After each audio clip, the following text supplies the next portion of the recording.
Hey guys, Dan here with your Connors review for the week for episode number 7 already of season 2. It's called Slappy Holidays. Thank you for joining the review. And oh my god, this episode brought everything that's been happening in the last few weeks to a head. So much is going on in this episode.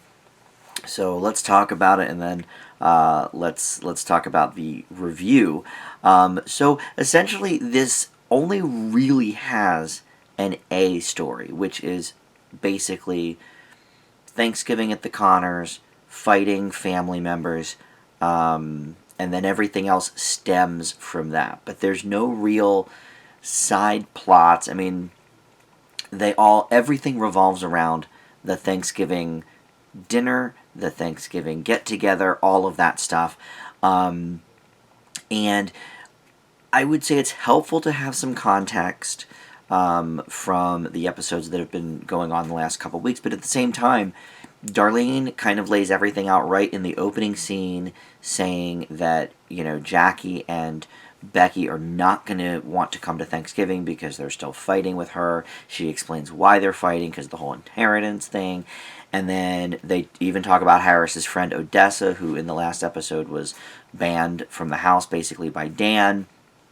And so we are caught up to speed on that. So even if you missed the last week or the last couple of weeks, you would be totally caught up immediately, which I thought was a really brilliant move, because this whole episode revolves around what's been going on. So if you didn't know, you'd be completely lost.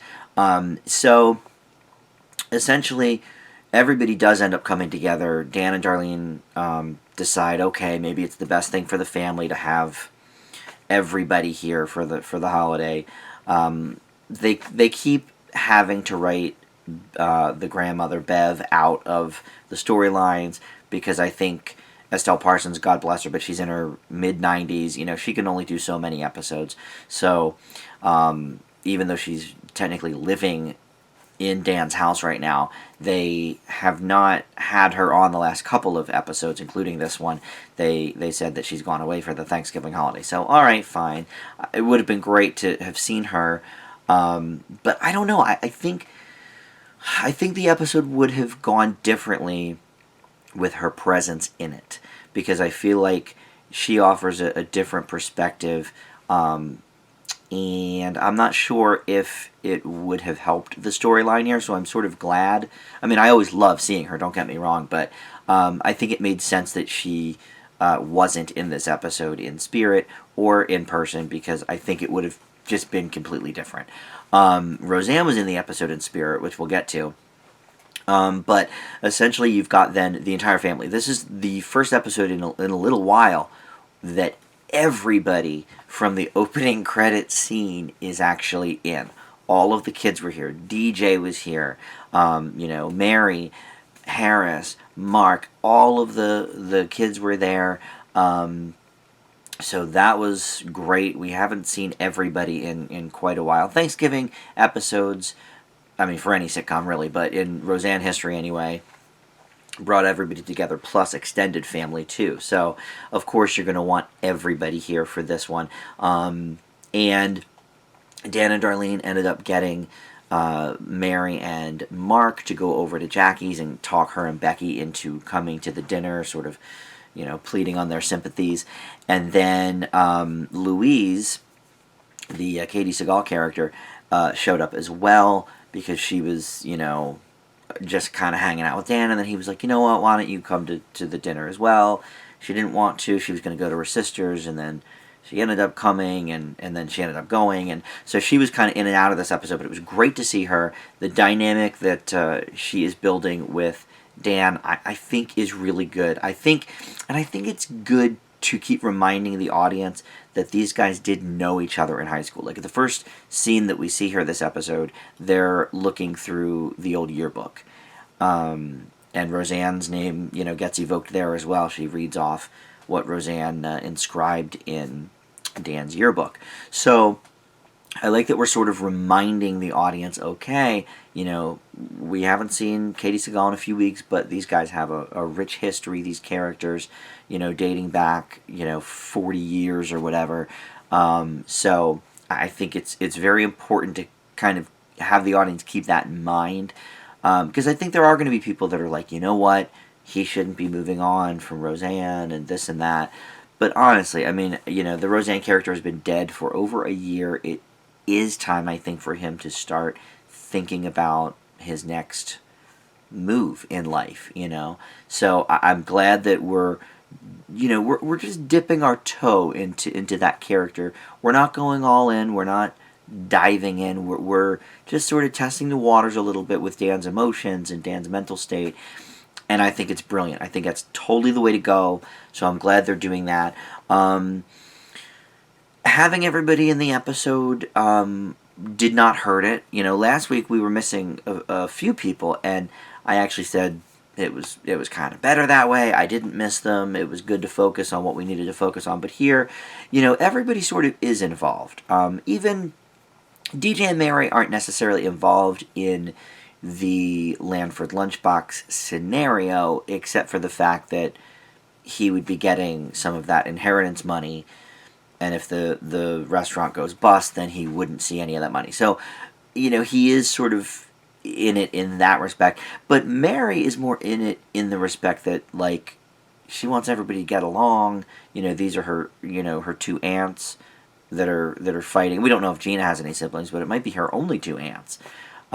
So she doesn't want to see them fighting, and then her, grandmother Jackie and all of that. So I think I still don't think she's that good of an actress. And I can't tell if that's because we haven't seen her do a whole lot yet. We haven't given her a lot of lines, even in the episodes she's in. I can't tell if it's from that or if she just isn't that good of an actress. It's hard to tell sometimes with child actors, but I don't know. I don't find her to be that charming. She's okay as a character, but she's sort of bland. But I think her character at least served a purpose in this episode.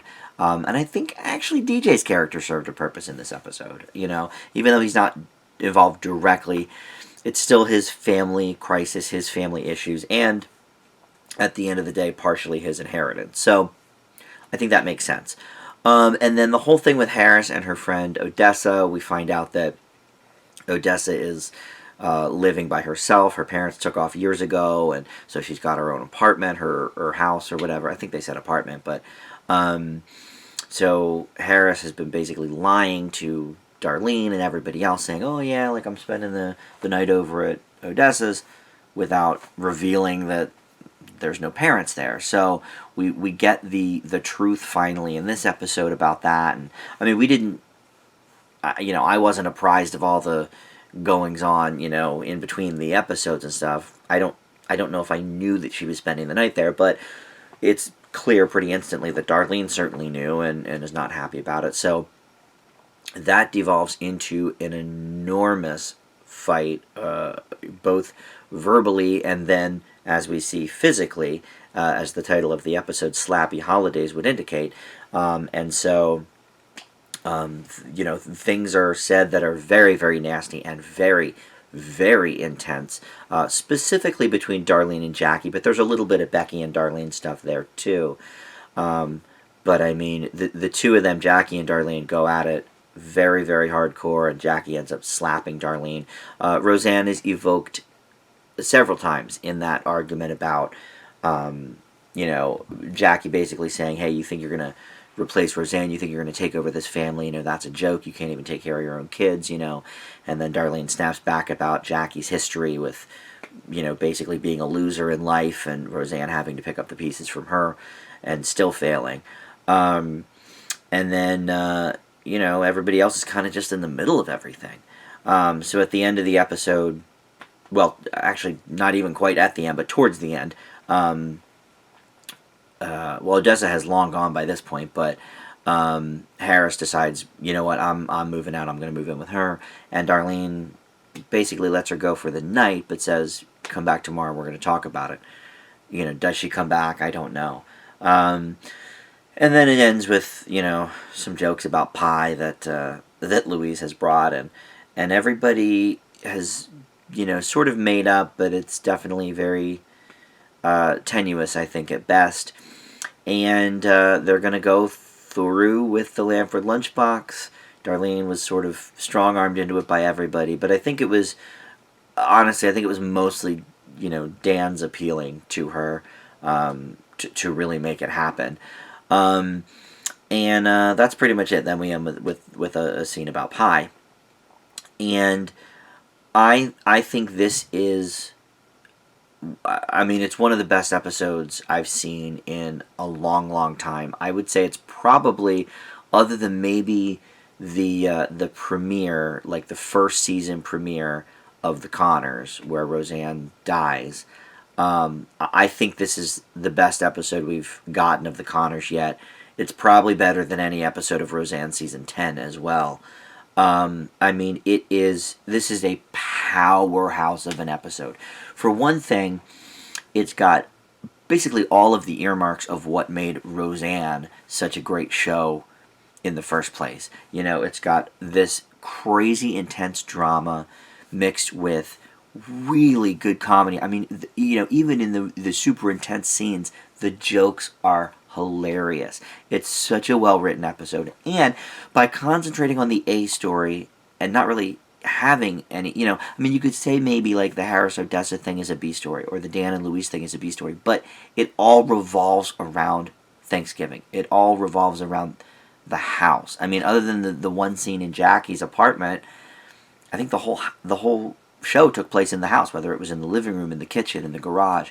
So, there was a scene in the kids' room, but for the most part, the entire episode took place at the house. We didn't go out to the bar for this one. We didn't go to the hospital, like we were spending several episodes early in the season with Becky's baby being born.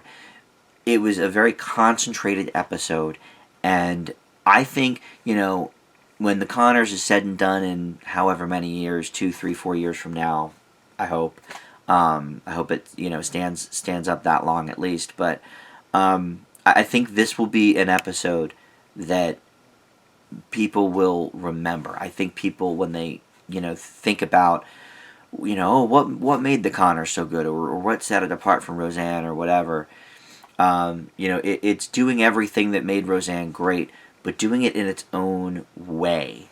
I think I think this whole storyline would be lesser than if Roseanne was around. I'm not sure if they would even try to get the lunchbox back. I don't know.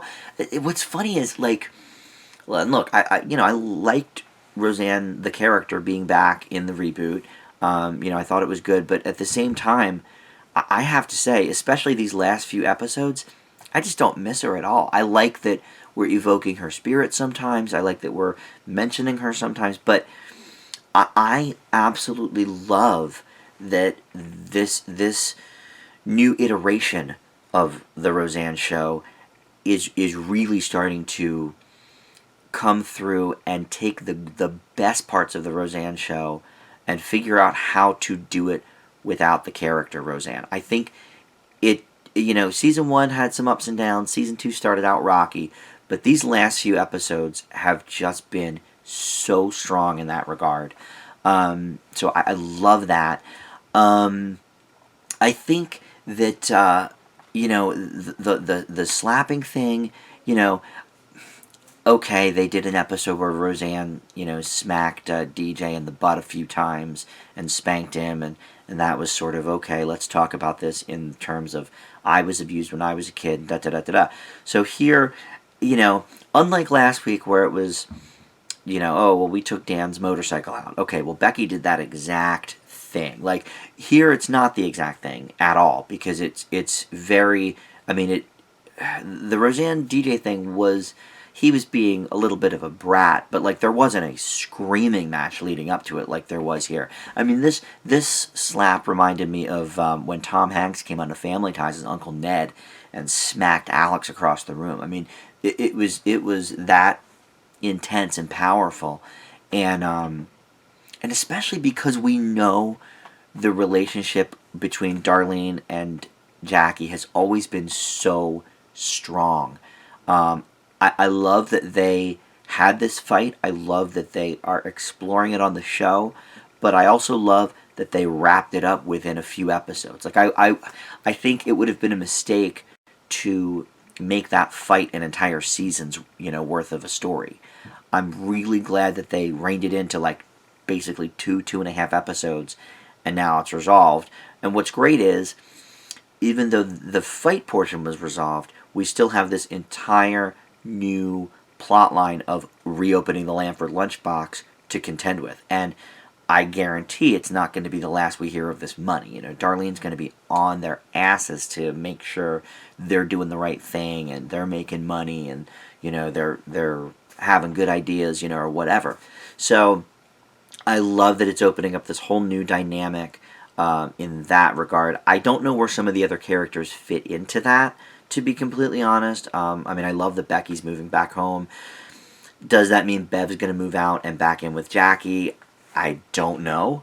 I would love to see an Estelle Parsons episode very soon so we can sort of get to the bottom of that. But Becky said she was coming home the next day, so that's great. Is Harris going to stay in the house, or is she going to live with Odessa now? As a side note, you guys on the comments last week were very both ways about some of these characters. I said that I didn't miss DJ. I think they should probably just write him out of the show, him and Mary both. And some people came to their defense and said, well, no, just give them, better scripts, or no, DJ's part of the original crew. He should always be on. And then there was a lot of back and forth about the Harris character as well, which, people don't really seem to connect with. One person that commented on my site said about how Debbie in Shameless, her character is so strong, and here Harris is not the same, and everything. To which I said, okay, well, that is true. I can't deny that. But we've had 9 or 10 years to get to know Debbie on Shameless. We've had 2 or 3 to get to know Harris, and she hasn't even been the crux of that many episodes. But just the same, we know so much about Darlene, Dan, Jackie, Becky that maybe that's partially why we don't really care that much about Harris.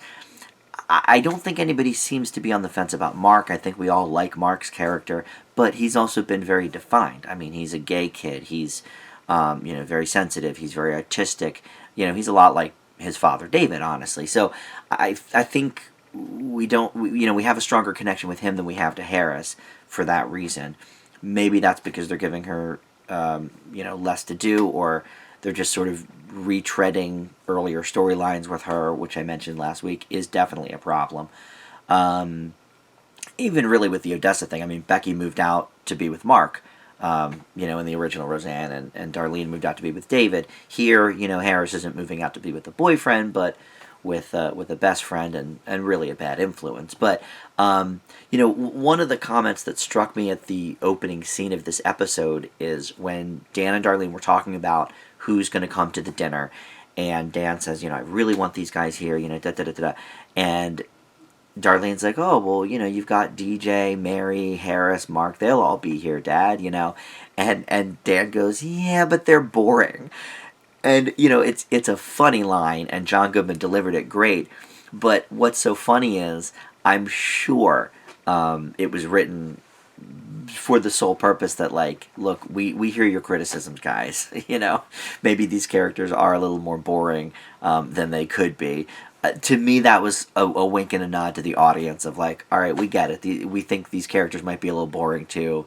And I'm glad if they know that. If that really was a purposeful, tongue-in-cheek line, great. Then give us better storylines with these characters. But I think this episode was as near perfect as you can get. What I love about it, other than everything I've already said, is that this episode specifically, more than any other, probably in the whole Connors, episode list so far, except maybe the pilot, where we lose Roseanne. This episode is almost by itself a reason that The Conners is one of the best shows on television, because it was so hilarious. It was one of the funniest episodes of the season, I think, and yet so dramatic, and did what Roseanne does best, and has always done, which is bridge that gap between hard hitting drama and hilarious commentary on it, and hilarious commentary on the characters. But